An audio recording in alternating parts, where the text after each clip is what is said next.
সুপ্রিয় দর্শক, যে যেখান থেকে দেখছেন সকলকে জানাই আন্তরিক শুভেচ্ছা অভিনন্দন। সকলকে মোবারকবাদ জানিয়ে আজকে ভিডিও শুরু করছি। তো ভিডিওর থাম্বনেল দেখেই বুঝে গেছেন যে আজকে ভিডিও কি বিষয় ভিডিও হতে যাচ্ছে। সময়ের আলোচিত বক্তা, জনপ্রিয় বক্তা মাওলানা জনাব হাবিব সাহেব, যিনার একটি বক্তব্যে সারা বাংলাদেশ তোলপাড় সৃষ্টি হয়েছে। যাকে নিয়ে কথা বললেই, যে দলটাকে নিয়ে কথা বললেই মানুষ ট্রেন্ডিংয়ে থাকে, উনি সেই কাজটাই করেছেন। বর্তমান সময়ের একটি আলোচিত দল ইসলামী আন্দোলন বাংলাদেশ, তথা যারা মানুষ সর্ব জায়গায় মানুষ চরমনাই নামে পরিচিত। এক নাই বললেই চিনি চরমনাই। আসলে চরমনাই বলতে কোনো শব্দ না, দলের নামটি হচ্ছে ইসলামী আন্দোলন বাংলাদেশ। অন্যান্য দলে যেমন সংগঠন রয়েছে আওয়ামী লীগ, বিএনপি, জামাতে ইসলাম, জাতীয় পার্টি, এমনি করে এটি একটি দল ইসলামী আন্দোলন বাংলাদেশ, যে দলের নাম হচ্ছে ইসলামী আন্দোলন, যেখানে শুধু ইসলামের রাজনীতি আছে বলেই এখানে রাজনীতি করা হয়। ইসলামের রাজনীতি আছে কি নাই সেটা আপনারা স্পষ্ট জানেন।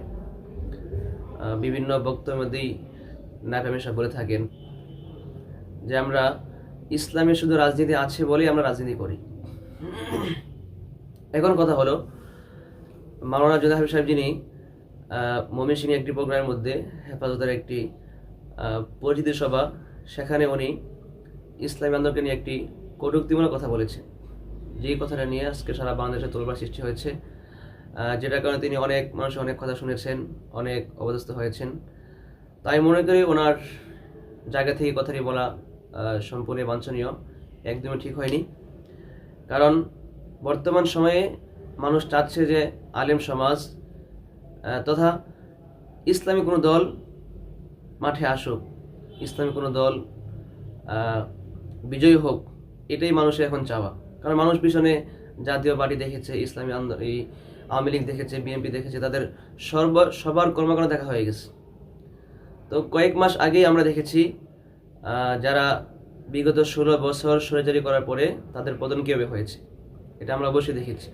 তাদের পতন কীভাবে ছাত্রজনতা করেছে, এটা আমাদের চোখে অবশ্যই ভেসে উঠেছে। এখন কথা হলো, মানুষ এই জন্যই চাচ্ছে না যে অন্য কোনো দল এভাবে ফ্যাসিস্ট সরকারের মতো অন্য কোনো দল আবার ক্ষমতায় আসুক। এখন মানুষ চাচ্ছে যে ইসলামী কোনো দল ক্ষমতায় আসুক, এটাই মানুষের চাওয়া। যেখানেই ভোট নেওয়া হয় সেখানে দেখা যাচ্ছে যে জামাতে ইসলাম বা ইসলামী আন্দোলনকে আমরা সমর্থন করছি। তো জামাতে ইসলাম, ইসলামী আন্দোলন, খেলাফতে মজলিস, বাংলাদেশ খেলাফত মজলিস, এভাবে আরও যেই অঙ্গ সংগঠন রয়েছে, আরও যেই কটি ইসলামী সংগঠন রয়েছে, সবগুলো দল এক হয়ে কাজ করার একটি প্ল্যাটফর্ম চলছে। আর সেই জায়গার মধ্যে আপনি একটি বক্তব্য দিয়ে আপনি সারা দেশে একটি তোলপাড় সৃষ্টি করে দিয়েছেন। একটি আলেম সমাজের মধ্যে আপনি একটা একটা বিভেদ সৃষ্টি করার আপনি একটা পায়তারা শুরু করেছেন। এটা আপনার জায়গা থেকে কখনো এটা উচিত হয়নি। আপনি একজন বড় মাপের আলেম, অনেক আগে থেকে মাঠে ময়দানে কাজ করছেন, ওয়াজের ময়দানে ওয়াজ করছেন। তো আপনার বিবেক অবশ্যই থাকা উচিত ছিল যে এই কথাটি আমি এখানে বক্তব্যে বলতে পারবো কি পারবো না। আমার বক্তব্যটা এখানে সোশ্যাল মিডিয়াতে আসার পরে সেটা কি মানুষ মূল্যায়ন করবে কিনা, এটা আপনার অবশ্যই আপনার জানা দরকার ছিল। যাই হোক, আপনি আপনার জায়গা থেকে আশা করি বক্তব্যটি উঠিয়ে নেবেন এবং সবার সাথে এক হয়ে সবাইকে ভালোবেসে ইসলামী আন্দোলন বুঝি না, তারপরে বাংলাদেশ খেলাফত মজলিস বুঝি না, জামাত ইসলাম বুঝি না, আমরা চাই দেশে শান্তি ফিরে আসুক, ইসলামী কোনো দল ক্ষমতায় আসুক, পুরো দেশ ইসলামের তলে শান্তি নিয়ে চলে আসুক, আমরা এটাই চাই। তো আমার কথা এতটুকু ছিল যে আপনি আপনার জায়গা থেকে বক্তব্য উঠিয়ে নেন এবং যাদের কাছে এসে ক্ষমা প্রার্থনা করুন যে আপনি যে বক্তব্য দিয়েছেন আসলে একটি অনাকাঙ্ক্ষিত একটি ভুল ছিল। এটা আপনি জাতির সামনে এসে অবশ্যই আপনাকে এটা ক্ষমা চাওয়ার জন্য বিনীত অনুরোধ করা হলো। তো সকল ভিউয়ার যারা আছেন, সকল সময় যারা আছেন, সবাইকে আমি কোনো বিভ্রান্ত না যেয়ে কে কি বক্তব্য দিল সেদিকে না তাকিয়ে আপনি নিজে বিবেক কি বলে ইসলামী রাষ্ট্র ক্ষমতায় আসুক, এটাকে আপনি চান কি চান না, এটা অবশ্যই কমেন্টে জানাবেন। আর মানে কারো কোনো বক্তব্য আপনার কারণে কোনো দরকার নেই।